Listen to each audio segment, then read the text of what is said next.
जय गुरु जी। गुरु जी की प्यारी संगत को जय गुरु जी। प्यारे गुरु जी को कोटि कोटि प्रणाम। वेलकम टू माय चैनल गुरु जी की संगत। मैं गुरु जी की संगत आप सभी का स्वागत करती हूँ। संगत जी, गुरु जी कहते हैं मांगना नहीं मानना है, मंगो नहीं मन्नो, मुझसे मांगो मत मानो। लेकिन कई बार गुरु जी अपने आप अपनी संगत से पूछते थे, बता तुम्हें क्या चाहिए। ऐसे ही पुरानी संगत आंटी का एक बहुत सुंदर सत्संग है जो इस समय गुरु जी के चरणों में है, गुरु जी की शरण में है।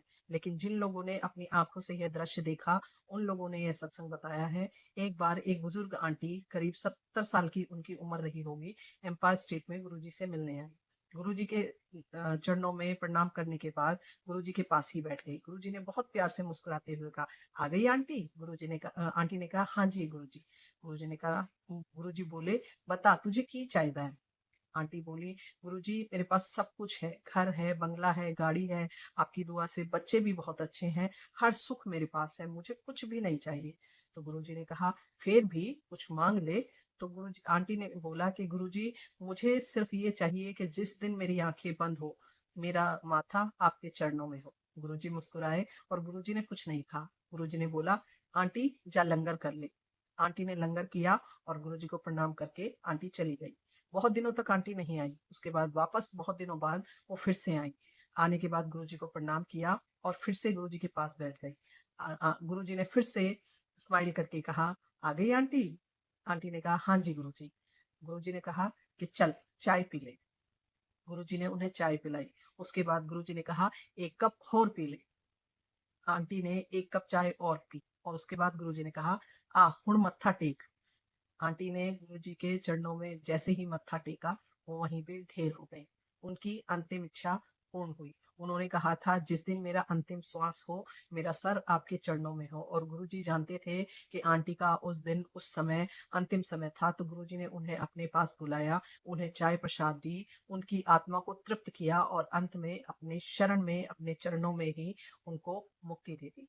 गुरु संगत जी, ऐसी भक्ति किसी की हो तो समझिए उसे क्या ही चाहिए। गुरु जी के चरण में अगर प्राण त्यागने का मौका मिले, मुक्ति मिले, मोक्ष मिले, तो हर कोई चाहेगा। लेकिन संगत जी, आजकल हम लोग पता नहीं क्यों कहीं ना कहीं भटक जाते हैं। हम दुनियावी चीजों को ज्यादा मूल्य दे देते हैं, हम ज्यादा इंपॉर्टेंस दे देते हैं। ऐसा नहीं करना है। जब हम गुरु संगत बन गए हैं, तो हमें सिर्फ और सिर्फ गुरु जी के प्रति अपने प्यार को बढ़ाते रहना है। और कैसे मोक्ष मिले, कैसे हमारा गुरु जी का कनेक्शन ज्यादा से ज्यादा प्रगाढ़ हो, इस पर अपना फोकस करना है, अपना काम करना है। गुरु जी के प्रति प्रेम ही हमारा एकमात्र उद्देश्य होना चाहिए। संगत जी, एक और सत्संग है जिसमें एक बार एम्पायर स्टेट में एक मछली जो एक्वेरियम से निकलकर फुदक कर वो फुदक फुदक के गुरुजी की तरफ बढ़ने लगी। उस मछली में और गुरुजी में काफी दूरी थी, लेकिन फिर भी पानी से निकलने के बाद आप समझ सकते हैं कि मछली जिंदा कैसे रही। लेकिन मछली फुदकते हुए, फुदकते फुदकते हॉल को क्रॉस करते हुए गुरुजी के चरणों तक आई और अंत में वहां जाकर वो ढेर हो गई। ये दृश्य सबने देखा।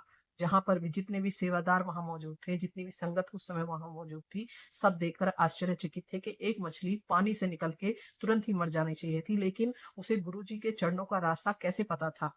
एक जीव वो कैसे जानता था कि मेरे सामने महा ईश्वर बैठे हुए हैं और उनके चरण शरण में जाकर ही मुझे मुक्ति मिलेगी। तो जब एक जीव इतना जान सकता है, तो संगत जी, हमें तो ईश्वर ने बुद्धि दी है, अकल दी है। हमें सही और गलत समझने के लिए भगवान ने हमें दिमाग दिया है, तो हम क्यों सही और गलत नहीं समझ पाते हैं। संगत जी, सही और गलत का फैसला करिए, सही समझिए, भगवान की तरफ अपना ध्यान लगाइए, प्रभु की भक्ति के लिए बहाने मत बनाइए। और अगर आप ईश्वर की भक्ति करते हैं, तो आप बिल्कुल भी ये मत समझिए कि इसमें ईश्वर का भला है। हम अपने ही भले के लिए ईश्वर की भक्ति, ईश्वर का पाठ, ईश्वर की सेवा और सब कुछ जो भी हम करते हैं ईश्वर के पास जाने के लिए, गुरु जी के पास जाने के लिए, वो सब कुछ अपने भले के लिए कर रहे हैं। गुरु जी का इसमें कोई भी भला नहीं है, सिर्फ हमारा और हमारी आत्मा का ही कल्याण है।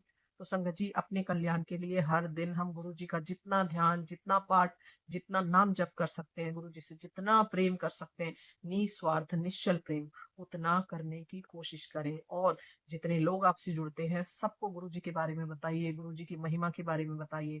इससे आपके पुण्य बढ़ेंगे और बुरे कर्म कम होंगे। तो संगत जी, सिर्फ गुरु गुरु गुरु, आपके जीवन में एकमात्र यही एक लक्ष्य होना चाहिए कि प्रभु ही सब कुछ है, उन्हीं में सब कुछ है और उन्हीं तक पहुंचने की हमारे ये जीवन की जर्नी है, जो हमें उन्हीं के नाम के साथ पूरी करनी है। संगत जी, आज के लिए इतना ही। ये सत्संग बहुत सुंदर थे, इसलिए मैंने आप लोगों के साथ शेयर किए। ईश्वर भक्ति में ध्यान लगाइए, गुरु जी ही सब कुछ है, यहीं पर आपका कल्याण होना है। इसीलिए ईश्वर से प्रेम करिए। जय गुरु जी, शुक्राना गुरु जी।